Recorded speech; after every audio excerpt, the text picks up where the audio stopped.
Selamat datang di channel BH Korslet. Dukung kami dengan komentar Anda atau like aja dulu, kan itu gratis. Thank you ya. Hehehe.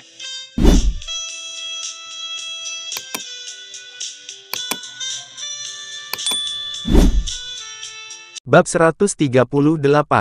Anak itu cerdas dan pemberani. Dia segera berdiri dan membalas Wu Wenjiang. Tuan Wu, biaya sekolah Anda 10 untai koin tembaga setahun. Kami semua berasal dari keluarga miskin. Siapa yang sanggup membayarnya? Pak Li mengajar gratis, dan menyediakan makan siang dan subsidi gratis.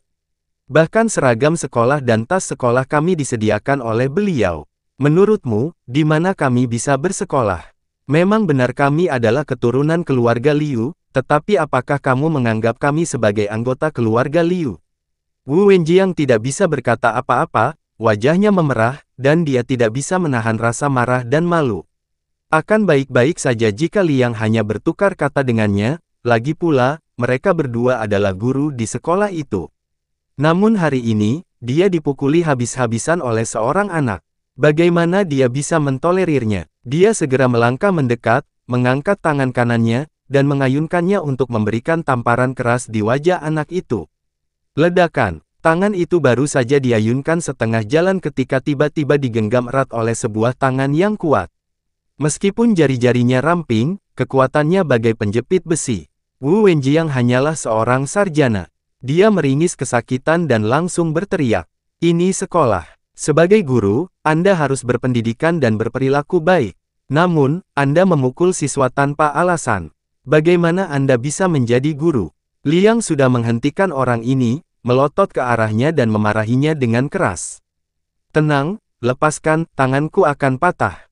Liang memiliki fisik yang telah dibentuk oleh latihan kebugaran bertahun-tahun, dan kekuatan cengkeramannya sangat menakjubkan. Dia membuat Wu Wenjiang kencing dan buang air kecil, dan tanpa sadar dia terjatuh ke tanah. Kedua penjahat di luar sedang bersandar di kusen pintu dan mengobrol, dan mereka juga terkejut ketika tiba-tiba mendengar Wu Wenjiang berteriak di dalam. Ketika mereka melihat bahwa Liang adalah satu-satunya orang di ruangan itu, dan bahwa ia adalah seorang sarjana yang lemah, mereka segera menjadi berani dan bergegas masuk. Kau benar-benar pelajar yang baik, Liang. Ini Tuan Wu, dan kau berani memukulnya. Aku akan merontokkan semua gigimu dan membuatmu menjadi wanita tua ompong. Jika kau cabut semua giginya, aku akan mematahkan kedua kakinya. Suruh sarjana masam ini berlutut di tanah dan bersujud kepada Tuan Wu dan memohon belas kasihan. Orang-orang dari Liu Jiabao memang mendominasi dan brutal. Mereka menyingsingkan lengan baju dan siap maju dan memukul Liang. Di mana keamanannya? Dengan status Liang, tentu saja dia tidak mau repot-repot bertarung dengan kedua bajingan ini. Dia hanya berteriak, lalu 4 pria besar menyerbu masuk dari luar pintu. Orang-orang ini semua berpakaian hitam, dengan kapak pendek dan tongkat tertancap di punggung mereka. Ketika mereka melihat 2 orang di antara mereka hendak memukul Liang, mata mereka menjadi merah. Waktu mereka ganti shift tadi, ada pedagang yang berjualan di halaman belakang rumah dan mereka terlalu berisik, jadi keempat satpam itu pergi ke jalan belakang untuk membujuk dan membantu para pedagang itu pindah ke lokasi lain. Dengan keterampilan hebat seperti itu, Wu Wenjiang dan anak buahnya telah berhasil menerobos masuk, yang dalam beberapa hal merupakan kelalaian tugas. Jika kedua orang ini mengalahkan Liang lagi, Niu Er dan 8 Fajra akan menguliti mereka hidup-hidup ketika mereka kembali. 4 pria besar berlari ke depan dan langsung menangkap kedua pria itu. Mereka hendak memukulinya namun dihentikan oleh teriakan keras Liang. Jangan lakukan itu, ini sekolah. Siswa butuh lingkungan belajar yang baik. Pergilah ke tempat yang lebih jauh untuk menyelesaikan masalah ini. Keempat petugas keamanan itu mengerti maksudnya dan menyeret kedua pria itu keluar. Wu Wenjiang begitu ketakutan hingga wajahnya menjadi pucat dan dia berlari keluar pintu sambil memegangi kepalanya. Kedua penjahat ini mengira mereka adalah keturunan langsung dari pemilik rumah saat ini, Liu Linshan, jadi mereka sangat mengamuk dan terus berteriak-teriak. Lepaskan, aku bilang padamu, kami semua dari Liu Jiabao. Jika kamu menyentuh sehelai rambutku, kami akan membunuhmu. Kami berdua mengikuti pemilik Liu Linshan. Jika kau menyentuhku hari ini, aku akan mencabik-cabik semua tulangmu. Kau percaya? Tim keamanan semuanya telah menjalani pelatihan dan latihan militer yang ketat setiap hari. Mereka semua tangguh dan tidak banyak bicara. Tak seorang pun menanggapi omong kosong kedua pria itu dan mereka segera terseret ke dalam hutan Willow di kejauhan. Atas perintah pemimpinnya, para penjaga keamanan mengeluarkan tali coklat dan urat sapi yang mereka bawa, lalu mengikat rapi kedua pria itu ke pohon Willow. Lepaskan. Pemimpin kecil itu memberi perintah lain, dan beberapa orang bekerja sama untuk menelanjangi kedua pria itu. Pemimpin kecil ini memiliki bekas luka di seluruh wajahnya dan berotot. Dia memetik beberapa cabang pohon Willow dan mengubahnya menjadi cambuk besar. Beraninya kalian berdua, makhluk seperti babi dan anjing, menyakiti Tuan Cendekiawan. Bukankah kalian dari Liu Jiabao? Bukankah kalian antek-antek pemilik rumah bangsawan? Tim keamanan akan menghajar kalian. Pah. Sebelum dia bisa menyelesaikan kata-katanya, cambuk besar yang terbuat dari ranting rotan berubah wujud menjadi seekor naga dan ular piton jahat, dan mulai mencambuk dua pria telanjang itu. Setiap pukulan cukup untuk merobek kulit dan daging. Ketiga orang di samping mereka pun tidak diam. Mereka terus memetik cabang-cabang pohon Willow dan menganyamnya membentuk cambuk. Tuan ini sungguh kejam. Dia mematahkan cambuk Willow hanya setelah belasan pukulan. Namun ketiga pria itu bekerja sama dengan mulus, dan cambuk-cambuk itu diangkat satu demi satu dan dipatahkan satu demi satu. Setelah beberapa saat, keduanya tidak bisa lagi melolong, dan mereka seperti genangan lumpur di pohon. Yang seorang memutar matanya dan yang lainnya mengalami inkontinensia urin. Berhentilah berkelahi. Mengapa aku berpikir orang ini akan mati? Seorang penjaga keamanan di dekatnya mengamati dengan jeli dan menyadari bahwa mereka berdua mulai bergerak-gerak, jadi ia segera berbicara untuk membujuk mereka agar berhenti. Lagi pula, Liang hanya ingin memberinya pelajaran, tetapi dia tidak menyuruh untuk membunuhnya, jadi memukulinya sampai sejauh ini sudah cukup. Siapa di luar? Tangkap dia. Pemimpin kecil yang bertugas memukuli itu mempunyai mata dan telinga yang tajam, dan dia mendengar suara gemerisik yang berasal dari semak-semak di luar hutan. Beberapa orang berlari dengan cepat dan melihat bahwa orang yang menggigil di balik semak-semak adalah Wu Wenjiang. Saudara Li, apakah Anda ingin mengikatnya ke pohon dan menghisapnya? Hanya satu kalimat ini saja hampir membuat Wu Wenjiang takut sampai mengompol. Aku tadi mendengar teriakan di hutan, jadi aku diam-diam datang untuk melihatnya, dan aku hampir mati ketakutan. Keduanya adalah orang kepercayaan Liu Linsan. Jika benar-benar terjadi sesuatu, Wu Wenjiang pasti akan kesulitan menjelaskannya saat dia kembali, jadi dia datang ke sini untuk mengintip, tapi dia tidak menyangka akan ketahuan. Semuanya, bagaimanapun juga aku adalah seorang sarjana. Jika aku juga ditelanjangi dan dicambuk, itu akan sangat memalukan. Aku pasti akan digantung di leher. Aku tidak akan punya muka untuk hidup. Tetapi jika aku mati, bagaimana mungkin akademisi itu bisa membiarkannya begitu saja? Kalau begitu, Liang akan terlibat, jadi tolong jangan pukul aku. Beberapa penjaga keamanan tertawa. Sebenarnya, Liang tidak mengatakan apapun tentang pemukulan terhadap Wu Wenjiang. Melihat pengecut itu begitu ketakutan, tentu saja mereka tidak mau repot-repot berbuat apapun. Wah, bukankah kedua orang ini mengatakan akan merontokkan gigi pelajar itu dan mematahkan kakinya? Ayo, kita lakukan hal yang sama. Orang-orang ini kejam dan tidak becus. Salah satu dari mereka mengambil batu dan memukul orang yang mengaku ingin merontokkan giginya hanya dengan beberapa pukulan, hingga menyebabkan dia babak belur. Seseorang di dekatnya telah mengayunkan tongkat pendek dan dengan mudah mematahkan kaki orang lainnya. Suara gigi rontok dan tulang patah terdengar silih berganti. Kedua orang itu terbangun kesakitan satu demi satu, melolong kesakitan. Baiklah, cepatlah kembali untuk berjaga, dan jangan biarkan apapun terjadi lagi. Beberapa petugas keamanan berjalan keluar dari hutan Willow, meninggalkan Wu Wenjiang duduk di tanah dengan wajah pucat. Liang, kamu terlalu kejam.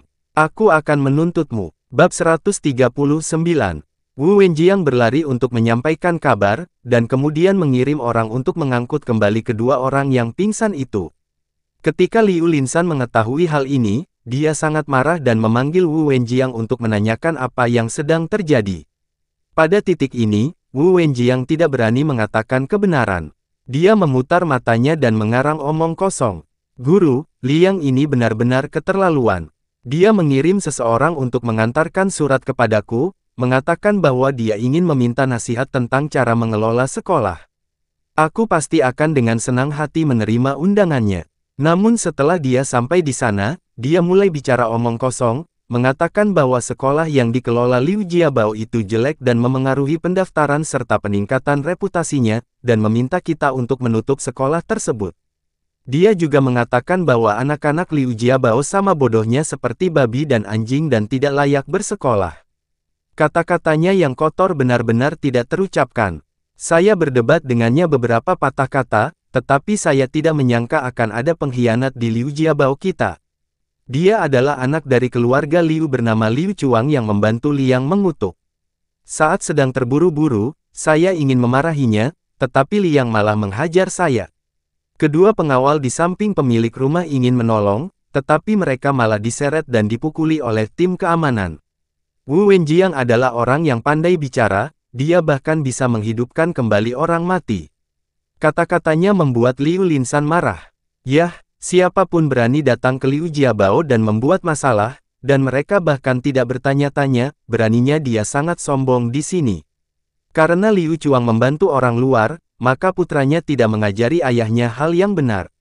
Aku akan mengusir keluarganya dari Liu Jiabao, menyita tanah dan rumah mereka, dan membiarkan mereka berjuang sendiri. Akademi benar-benar berani mengirim orang untuk memukuli orang-orang kita. Kita tidak akan pernah membiarkan mereka pergi. Tuan Wu, menurut Anda apa yang harus kita lakukan mengenai masalah ini? Alasan mengapa Wu Wenjiang dapat mengajar secara lokal adalah karena ia benar-benar bertugas sebagai ahli strategi militer dalam kehidupan sehari-harinya. Liu Linsan tahu orang ini punya banyak trik, jadi dia bertanya kepadanya tentang semua hal besar dan kecil. Guru, saat ini, kita harus bersabar, kata Wu Wenjiang. Urusan akademi berada di bawah yurisdiksi instruktur. Dia dan saya adalah teman lama. Kita di Liu Jiabao selalu memberikan hadiah yang berlimpah selama tahun baru, dan instruktur pasti akan berbicara mewakili kita. Hari ini, saya pergi ke akademi dan melihat Liang mengajarkan beberapa lukisan hantu, yang sungguh tidak tertahankan untuk ditonton. Selama kamu mengajukan keluhan kepada instruktur, saya jamin akademinya tidak akan bisa dibuka. Liu Linsan tidak langsung berbicara, tetapi memikirkannya baik-baik dan merasa bahwa kata-kata ini masuk akal. Dari apa yang baru saja dia katakan, beberapa anak dari Liu Jiabao telah pergi ke akademi untuk belajar. Sekarang mereka berani membantu orang luar untuk berurusan dengan Wu Wenjiang, maka mereka pasti akan terpecah belah di masa mendatang. Kesampingkan masalah pemukulan kedua anak buahnya, hal terpenting adalah menutup akademi ini. Baiklah, Tuan Wu punya rencana yang bagus. Bagaimana kalau begini? Desa kita akan memberi hadiah yang besar, dan kau bisa pergi ke sana dan menutup akademi ini secepatnya. Jika orang berkuasa buka mulut, orang yang ada di bawah akan menderita. Sepulang sekolah, Liu Chuang berjalan menuju gerbang Liu Jiabao dan melihat orang tuanya duduk dengan sedih di tanah, dikelilingi oleh perkakas rumah tangga.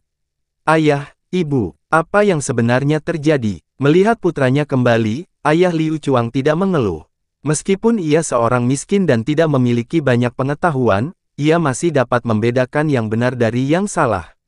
Sekalipun anaknya telah mendapat masalah, dia tetap tidak mau bertanggung jawab dan mengira bahwa semua gara-gara pemilik dan Tuan Liu Jiabao, mereka menindas orang jujur. Anakku, ibumu dan aku telah diusir, kita telah kehilangan rumah dan tanah kita. Tidak ada yang bisa kita bawa. Ayo kita pergi mengemis untuk makan. Petani di lapisan masyarakat bawah seperti ini tidak memiliki keterampilan khusus, dan begitu mereka kehilangan tanah dan rumah, mereka langsung menjadi gelandangan. Namun setelah mendengar ini, Liu Chuang berteriak, tanah kosong seluas 2 mu milik keluarga kita memiliki sertifikat tanah. Apa hak klan Liu untuk mengambilnya begitu saja? Rumah itu juga dibangun oleh orang tuaku dengan batu bata adok. Semua orang dari klan Liu seharusnya punya tempat di sana. Ayo kita pergi ke pemerintah daerah dan mengajukan keluhan. Meskipun orang tuanya tidak berani berdebat dengan klan, Liu Chuang tahu dalam hatinya bahwa klan Liu tidak adil. Ayah, aku tidak tahu sampai aku pergi ke kota kabupaten, mengetahui bahwa hakim daerah saat ini adalah pejabat yang hebat dan jujur. Tuannya sendiri menggertak orang-orang dan dipukuli sampai mati olehnya dengan tongkat. Pejabat yang jujur dan baik seperti ini pasti akan mencari keadilan bagi keluarga kita. Kita tidak perlu lari dari kelaparan dan mengemis untuk mendapatkan makanan. Kita hanya bisa bertahan hidup dengan mengajukan pengaduan ke kantor pemerintah daerah. Orang tua Liu Chuang saling berpandangan, dan tercengang sejenak. Anaknya baru berusia remaja awal, tetapi mereka tidak menyangka dia akan begitu berpengetahuan dan berani. Tampaknya sekolah dasar harapan adalah tempat yang sangat bagus. Melihat orang tuanya tidak mengatakan apapun, Liu Chuang melanjutkan, Tuan Li dari akademi telah berulang kali mengatakan kepada saya bahwa jika keluarga saya mengalami kesulitan, saya harus menemuinya. Baik itu anggota keluarga yang sedang sakit atau mengalami kesulitan membayar pajak tanah, Tuan Li bersedia menyumbangkan uang dan tenaga dan tidak akan pernah menolak. Bahkan jika kita mengajukan pengaduan, aku tidak tahu bagaimana cara menulis pengaduan, jadi aku harus merepotkan Tuan Li untuk menuliskannya untukku. Ayah, Ibu, ayo kita pergi ke akademi dulu. Meskipun dia masih anak kecil, dia seperti tulang punggung seluruh keluarga. Dia mengambil beberapa keperluan dari pernak-pernik dan berjalan menuju akademi. Sekarang saatnya sekolah berakhir pada sore hari. Liang sangat sibuk setiap hari dan tinggal di akademi untuk mengajar sepanjang hari. Dia hanya datang untuk mengajar beberapa kelas sesekali, mengajar matematika, fisika, geografi, dan sejenisnya. Mata kuliah lain seperti 4 buku dan 5 kitab klasik diajarkan oleh guru yang digaji dengan bayaran. Ketika Liu Chuang dan keluarganya bergegas ke akademi, mereka menemukan bahwa Liang sudah pergi. Namun, petugas keamanan di pintu merasa simpati terhadap keluarga tersebut ketika melihat penderitaan mereka. Karena kamu adalah murid akademi, jika kamu memiliki masalah, pergilah saja ke Tuan Liang. Dia sangat antusias dan pasti akan membantu keluargamu melewati kesulitan. Saya tidak tahu di mana dia tinggal, tetapi dia adalah pemilik menara Song Yue. Anda dapat mencoba keberuntungan Anda. Liu Chuang dan keluarganya mengungkapkan rasa terima kasih mereka yang sebesar-besarnya dan bergegas memasuki kota. Setelah bertanya-tanya, mereka akhirnya tiba di kaki menara Song Yue. Bab 140. Menara Song Yue mengalami beberapa masalah akhir-akhir ini. Keterampilan memasak Wang Gower semakin lama semakin baik, tetapi sebuah restoran tidak bisa hanya memiliki koki yang baik. Para pelayan benar-benar bekerja terlalu keras. Meskipun bonusnya besar, jika salah satu dari mereka menjadi malas dan kualitas layanannya akan buruk. Karena pada jamuan makan siang itu sedang ada pesta ulang tahun, dan yang berulang tahun adalah seorang nenek-nenek yang sudah berumur 70 tahun, umur yang panjang yang sangat langka pada zaman itu. Jarang ada orang yang hidup sampai usia 70 tahun.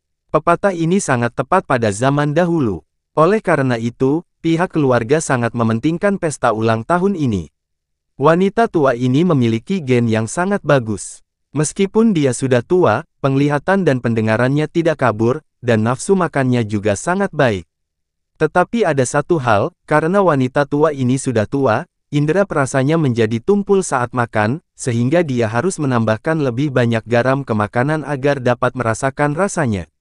Tetapi dalam sebuah perjamuan, semua orang makan dari hidangan yang sama, dan jika wanita tua itu menganggap rasanya sudah pas, maka yang lain akan tersedak. Liang adalah seorang penjelajah waktu yang telah memikirkan cara untuk menangani situasi tersebut. Dia membuat beberapa sumpit dan sendok dari mesom. Ketika ini terjadi, mesom direbus dalam air garam pekat semalaman. Batu ini memiliki pori-pori yang sangat halus yang dapat menyerap air garam. Saat waktunya memakan makanan, panas dari makanan akan mencairkan garam di pori-pori kecil pada permukaan mesom, sehingga mengencerkan sebagian garam. Dengan cara ini, wanita tua itu merasa bahwa makanannya lezat, dan tamu lain tidak akan menganggap masakannya terlalu asin. Ini adalah teknik rahasia yang unik. Namun hari ini pelayan yang bertugas di pesta itu membuat kesalahan. Dia lupa membawa peralatan makan berbusa laut dan akibatnya wanita tua itu tidak begitu senang dengan makanannya. Setelah beberapa hidangan, pelayan menemukan kesalahannya dan segera mengganti peralatan makan, dan semua orang senang. Meskipun ini hanya masalah kecil, hal itu tetap menarik perhatian manajemen gedung Song Yue.